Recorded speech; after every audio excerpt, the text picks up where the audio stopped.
Okay, let's do an install. First, review your components. There's a control board itself, and then you have 4 temperature sensors, an installation kit for the circuit board,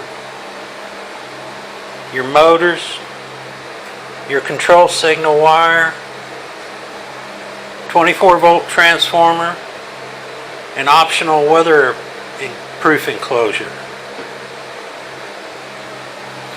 Now this control board can be mounted anywhere that you would like inside of your vault or cooler.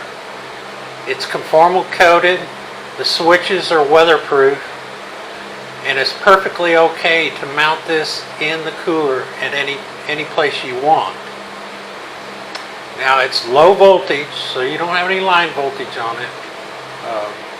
The one limitation is if you're using it in the freezer application below -10 degrees, then this board needs to be mounted outside of the vault.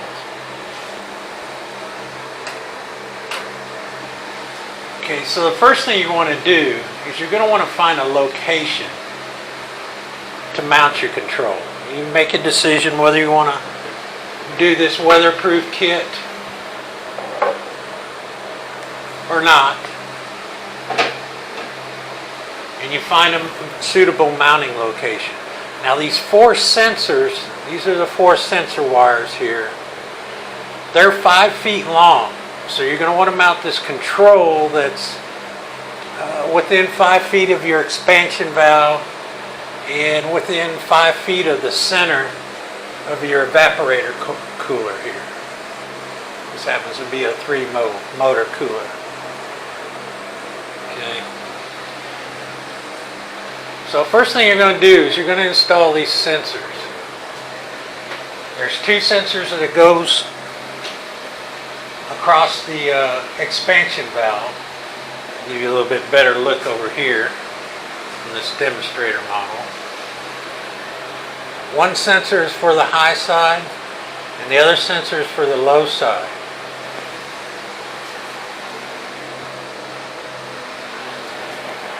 I use this strapping tape, put the sensor on the tube and wrap the tape around it. You can put tie wraps on here after you wrap the tape on if you'd like to do that to make sure it stays secure.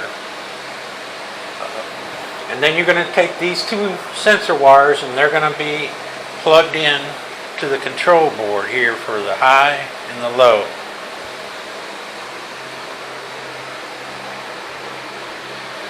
Okay, your other 2 sensors, one measures the temperature in the vault.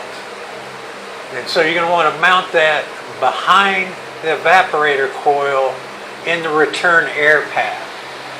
Okay, so here's your evaporator coil. And you're just going to mount that right there against the wall, right behind it. Okay. Then your 4th and final sensor, you're going to mount in front of the coil. Okay, all you're going to do is just spread your fins apart a little bit, stick that sensor in there, take you some needle nose and clamp the fins onto the sensor.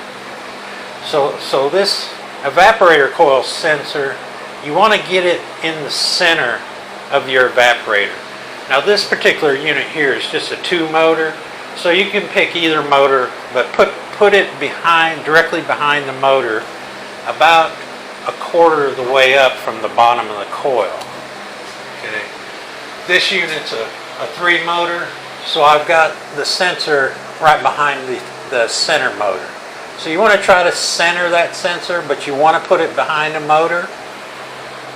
In this case, you just pick a motor since you got just 2. So that's it. And then again, you bring that sensor in and you plug it in right here.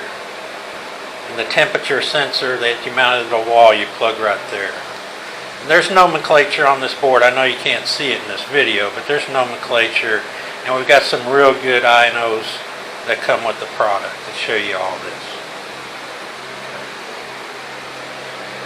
So again, the big thing is find you a location. start off by mounting the board and installing your sensors. Now the next thing you're going to want to do is run your 24 volts to the board. Okay, and that's what these two wires are here. And I'll show you on this demonstrator model here. This is our optional transformer kit. It's a 12 V8 transformer, more than enough power for that board. But all I'm doing here is we're just simply tapping in to the line voltage going to the evaporator. And that's very important. It has to, anytime the power is cut to the evaporator, you want to cut the power to the control. If you got a freezer application, you go into defrost. The defrost is going to cut the power to the evaporator. And so you want to make sure you derive your 24 volts from the line voltage on the evaporator. Okay. So this kit is really easy. All you have to do is just screw the transformer in, and then you just plug the leads into the line voltage. Okay, you're going to make sure your line voltage is shut off.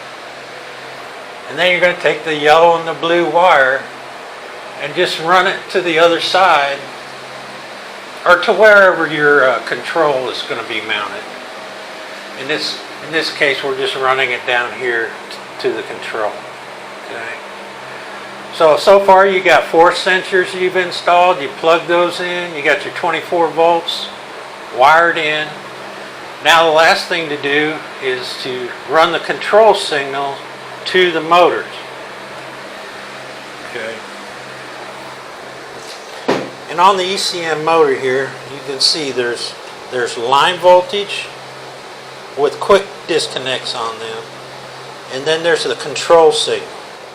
White and black wire. The black is ground, the white wire is a positive.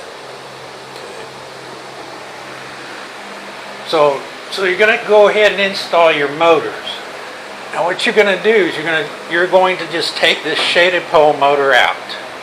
And it's got the same quick connect terminals for the line voltage.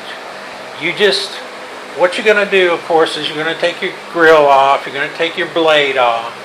And then what you want to do is go ahead and remove the bracket. It's so much easier to install these motors when you remove the bracket. So take that bracket off, unplug the motor, take the shaded pole motor off, install your ECM motor right in its place there, put your bracket back on, and all you have to do is just simply plug the line voltage back into the quick connect terminals. Now this extra wire that comes with the motor you can use to run the control signal to the board. Okay.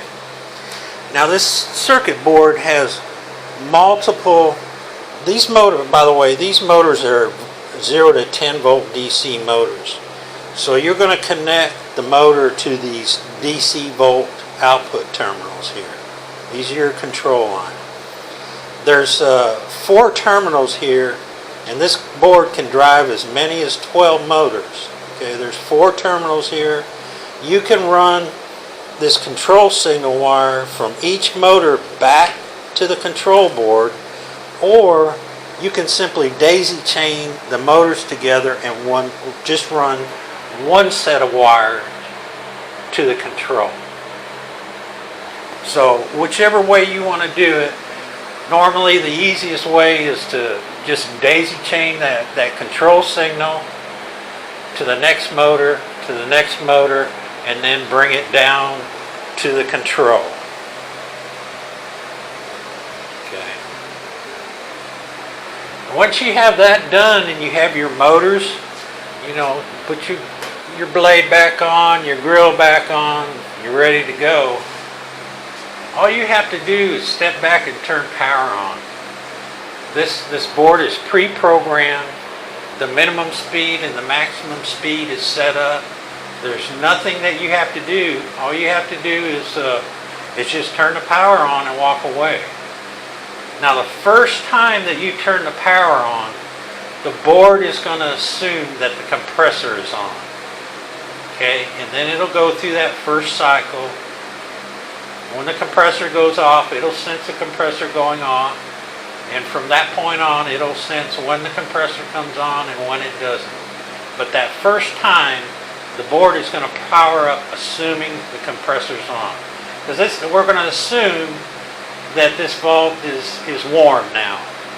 Since you've been in here working, it hasn't been on. And once you apply power, then it'll come right up, compressor on, it'll go through a cycle, and it'll take a couple of cycles to get oriented. It's a learning device, and it's an adaptive device that's continually changing the speed of the motor. And that's all there is to the installation. It's very easy. Once you do a couple of these, you can do it in 45 minutes to an hour. Very simple to install. Thank you very much from Hoffman Controls.